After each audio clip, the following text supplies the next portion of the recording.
Beat time.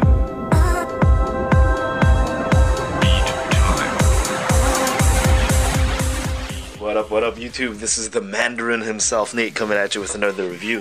Kotobukiya Artifacts Plus Avengers Now Iron Man model kit slash statue. You're going to hear me call it a statue throughout this whole review.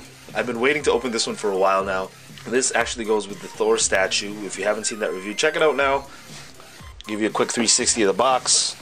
In the back, you can see the artwork that all the model kits slash statues are based off of. They're part of a set. So far I have Thor, and I recently just bought the Hulk, but today we're going to be looking at the centerpiece here, Iron Man, and at the bottom you can see a little bit more closer up details of the statue. On the side you have the Avenger logo, and on top nothing really much on the bottom. Now I got this one from my local comic book store. It was, I want to say, $69.99 retail, which isn't too bad. I know online you can get it for like $59.99, but then you gotta pay for shipping, and that's Canadian dollars. As with all the model kits, the statue comes disassembled in various pieces.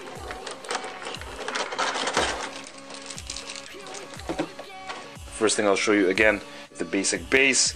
This is a magnetic solid base that connects to the bottom of his feet. You can see there's a little bit of magnet. And all the pieces come in these plastic sleeves. Just got to take them all out. They're a little bit closer up. You can see the Iron Man helmet. This is actually pretty cool looking. And basically the way this works is, you can see here a little bit of recess inside the leg.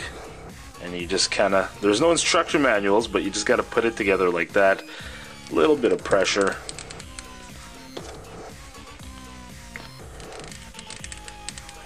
Okay, which way does his head go?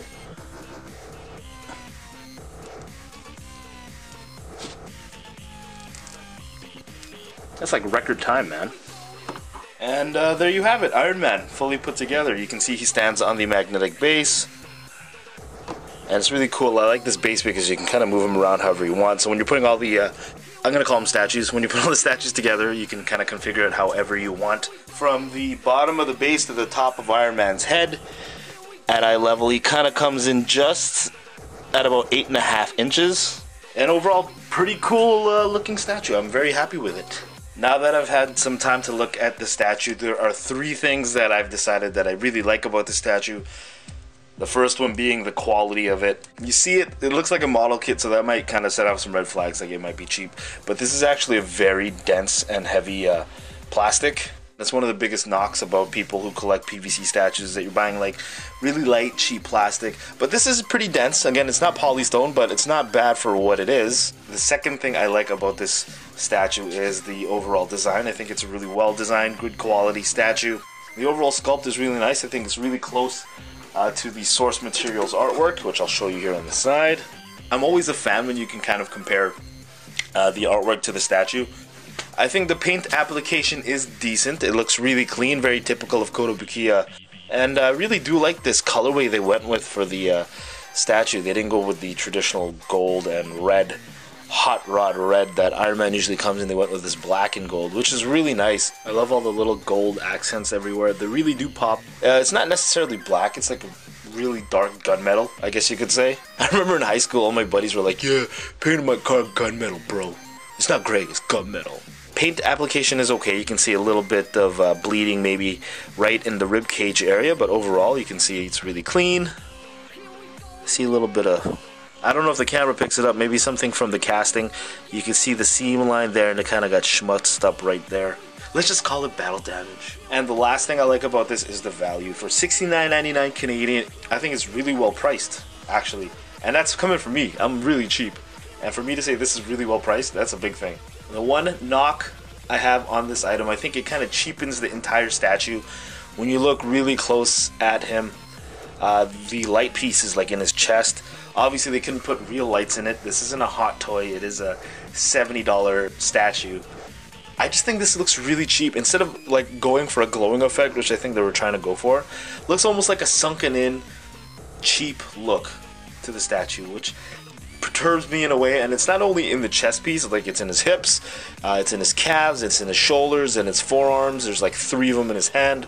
I don't know if it would have been better off just to go with like a red polish finish on all those light pieces that would naturally reflect rather than kind of going for this halo red effect. Like a Zit, you just want to pop it. You know, it's kind of a little thing, but it really does pull away from the statue.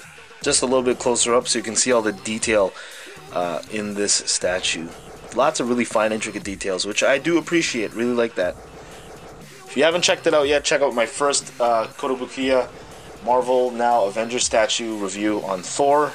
The stupid, sexy Thor statue. Putting them together looks pretty badass, I will have to say. And this is where that magnetic base comes in. Like, if you put them all together, if I had more than one, which I do, you can kind of put, if you wanted to overlap a bit, you know. And you can see Thor didn't fall down there because of the magnetic base. But yeah, back to back, they look really cool together. My goal in collecting this series really is to just get the Hulk and Captain America. I can kind of do without Black Widow and Hawkeye. Overall, I'm very happy with the statue. Even with that little critique I had about it, I still think it's a great statue, it's a great value. However, if I had to put these up versus each other, I think Thor beats out Iron Man. Maybe I just have Iron Man fatigue. There's lots of Iron Man statues coming out, especially after Iron Man 3 and the latest Avengers movie. Just, you know, how many different suits of Iron Man do you need? They got like the Hulkbuster one out, which, okay, I'm not going to lie, that one looks cool. But then you get like the Mark 12, the Mark 35, the Mark whatever. However, that is the review. Thank you guys very much for watching. If you liked the video, please give it a thumbs up. And comment below, start the conversation. I always love to chat with people in the community. Any questions or whatever, feel free to comment. Thank you guys very much for all the support. From me, the Mandarin himself, Nate. You can also call me Fin Fang Foom. Peace. Thank you guys very much for watching.